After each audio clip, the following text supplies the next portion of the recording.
Magician अपनी उंगली को बाहर निकाल देता है। मैजिशियन चुटकी बजाते ही उंगली को गायब कर देता है और फिर इसे वापस भी लाता है। और यहाँ देखो कैसे मैजिशियन अंगूठी को निकाल देता है, कैसे यहाँ मैजिशियन उंगली के टॉप को ही गायब कर देता है और यहाँ तो मैजिशियन उंगली को ही निकाल देता है। सो हेलो गाइज, आज की इस वीडियो में हम सीखेंगे बहुत ही मजेदार मैजिक ट्रिक्स। चलिए शुरू करते हैं। मैजिशियन अपनी उंगली को बाहर निकाल देता है और फिर इसे वापस भी लाता है। चलिए जानते हैं इसे कैसे कर सकते हैं। सबसे पहले तो अपनी दो उंगलियां ऐसे खोलो और अपनी इस उंगली को ऐसे पकड़ो और अब अपनी दोनों उंगलियां आगे ले जाओ और इस हाथ की उंगली के टॉप को बेंड कर दो और अपनी फर्स्ट फिंगर के ऊपर मिडल फिंगर रख दो। कुछ ऐसे बनाना है और अब इस उंगली के टॉप के आगे इस उंगली को ले जाना है और जब आपने रिस्टोर करना होगा तब ऐसे ही रिस्टोर भी कर देना। इसे प्रैक्टिस करते रहो, ये जितनी जल्दी हो सके उतना ही रियल लगेगा।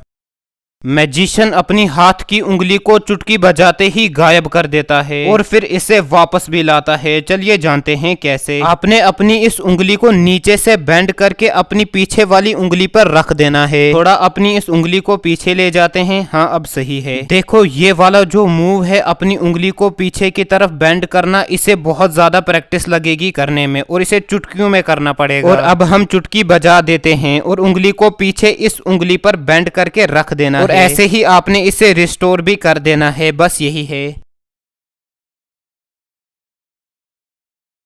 मैजिशियन अपनी उंगली को बाहर निकाल देता है, जैसा कि आप देख सकते हो। देखो इसके लिए आपको क्या करना है। आपने अपनी फर्स्ट फिंगर और अंगूठे की मदद से अपनी मिडल फिंगर को पकड़ लेना है और अपने इस हाथ की उंगली को नीचे की तरफ कर देना। अब आप अपनी इस उंगली का ऐसा इल्यूजन बनाना कि आप अपनी उंगली को निकाल रहे हो और ऐसे इसे रिस्टोर भी कर देना। और हाँ, जब आप अपनी उंगली को रिस्टोर करने के लिए लाओ तो अपनी उंगली को नीचे से उठा देना। आपने अपनी उंगली को इस उंगली पर रखा था, तो जैसे ही आप इसे रिस्टोर करने के लिए लाओ तो कुछ ऐसे रिस्टोर आपने कर देना है। इसे भी प्रैक्टिस करना ताकि मैजिक पूरा रियल लगेगा। बस आज की इस वीडियो में इतना ही था। मिलते हैं नेक्स्ट वीडियो के साथ। टॉप 10 मैजिक ट्रिक्स आने वाली हैं, तो चैनल को सब्सक्राइब करके रखना।